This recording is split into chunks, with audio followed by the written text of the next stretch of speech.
안녕하세요. 곰돌이 김원열입니다. 반갑습니다.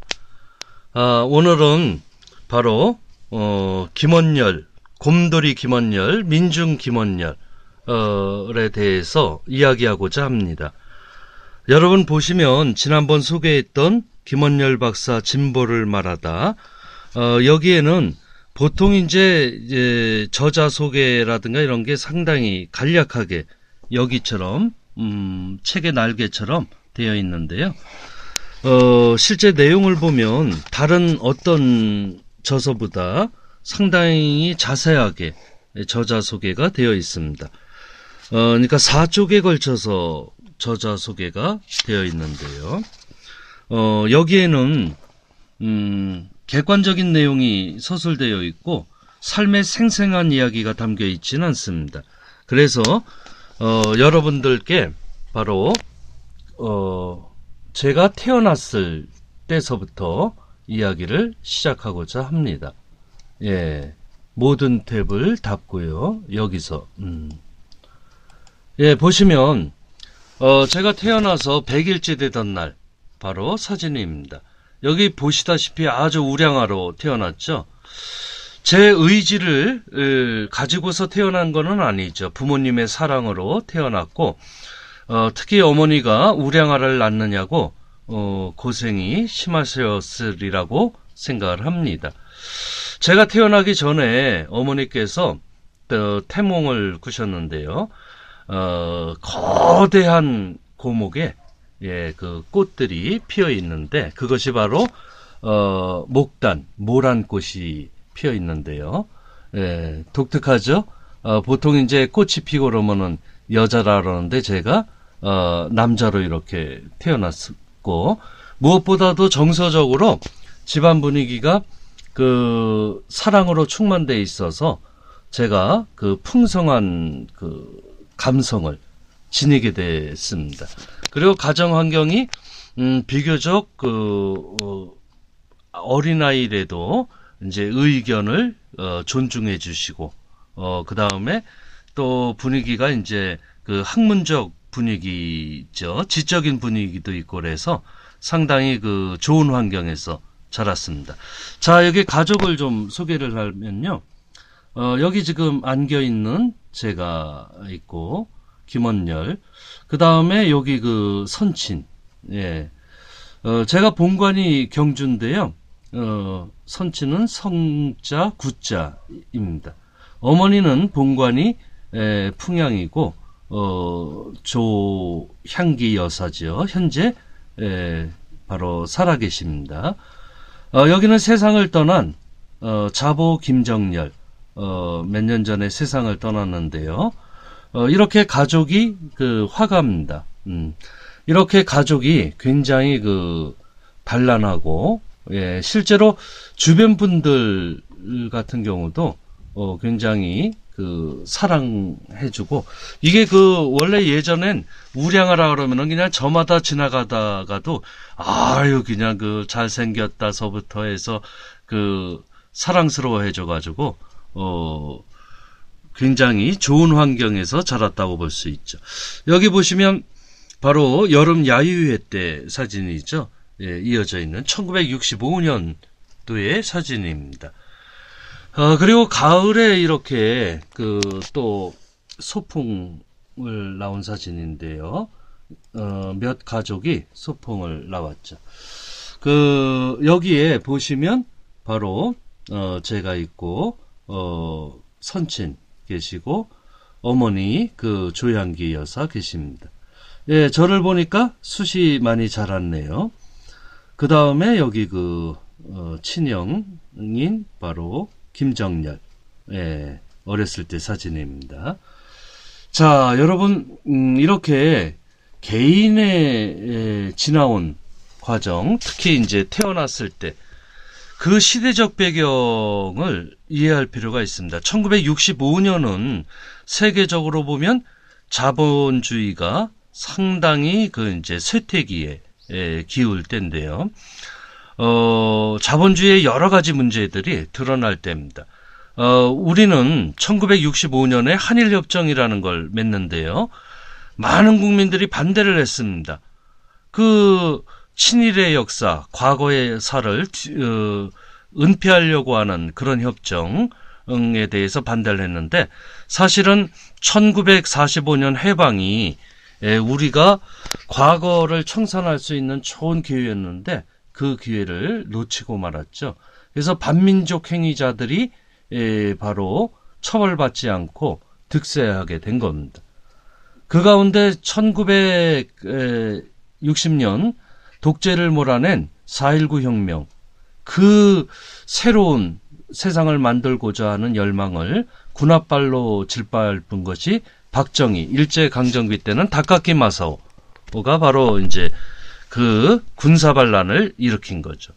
그래가지고, 일본과, 협잡을 하고 야합해서 한일협정을 맺게 됩니다. 이러한 시대에, 제가 태어났습니다.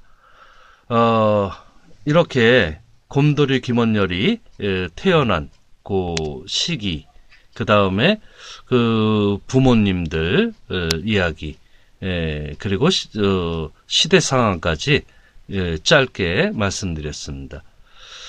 자, 잠깐 쉬었다가 이어서 또 계속 이야기를 이어나가겠습니다. 안녕하세요. 곰돌이 김원열입니다. 반갑습니다. 지난 시간에 바로 그 김원열의 탄생에 대해서 다뤘는데요. 사실 옛날 사람들은 태어나면서부터 그 모든 것을 아는 신과 같은 존재를 떠올렸습니다. 그게 이제 생이지지자인데요. 태어나면서부터 뭐든지 안다는 거죠. 근데 인간은 그런 사람이 없어요. 태어나면서부터 아는 것이 아니라 차츰 이제 세상을 알아나가는 거죠. 그러니까 태어났을 때는 사실 짐승과 별 차이는 없습니다. 다만 태어나서 자라는 과정 자체가 굉장히 그 인류 한 350만 년 정도의 그 걸어온 길을 담고는 있죠. 자신의 몸에. 그렇다고 해서 능력이 곧바로 발휘되거나 그러는 것은 아닙니다. 일반 짐승하고 별 차이가 없는데 이제 자라나면 벌써 나이가 5세 전후가 되면 상당히 인지 능력도 발달하고 또 배우는 것도 그 사이에 많아지죠. 그래서 여기 보면은 보니까 사진관에 자동차 모형에 타고 있는 모습이라든가, 요게 제가 살던 집인데, 살던 집에 바로 그 강아지를 귀여워하는 모습입니다. 예, 제가 볼 때는 제 자신이 귀엽네요. 이렇게 부모님의 사랑과 주변 사람의 그 관심, 이런 걸로 아주 잘 자랐고요. 여기 뭐 사진첩에 제 독사진도 있고 그런데, 여기가 어디냐면은 여기는 학교인데요. 지금 연촌 초등학교에 해당이 됩니다.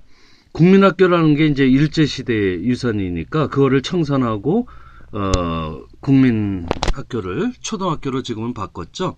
여전히 연촌 초등학교가 있어서 예전에 한번 들린 적이 있습니다. 성인이 돼서. 그래서 가보니까 그때는 그냥 나무도 어마어마하게 컸었는데 지금 가보니까 얼마 큰 나무가 아니더라고요. 그 사이에 몇십 년이 흘렀는데도. 그래서 이게 사람이 자라면서 보는 사물의 크기라든가 그 느낌, 이런 것이 다르구나. 어린이가 보는 것과 성인이 보는 것이 다르죠. 지금 이 사진은 연촌 초등학교에서 이모하고 같이 찍었네요. 막내 이모입니다. 막내 이모니까 앳돼 보이네요. 그런데 이모하고 아주 가까웠죠. 우리 형제들을 잘 보살펴줬고 그랬습니다. 여기 형이 있고요. 또 제 모습입니다. 아주 그냥 통통하죠. 예, 이때도 그렇게 자랐는데요.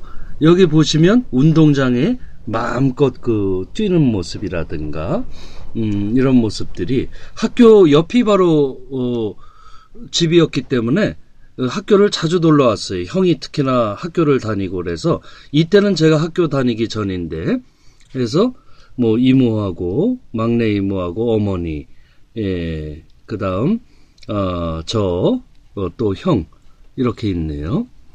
예, 이거는 소풍 때인가요? 그 형 소풍 때 따라가서 함께 놀던 그런 모습입니다.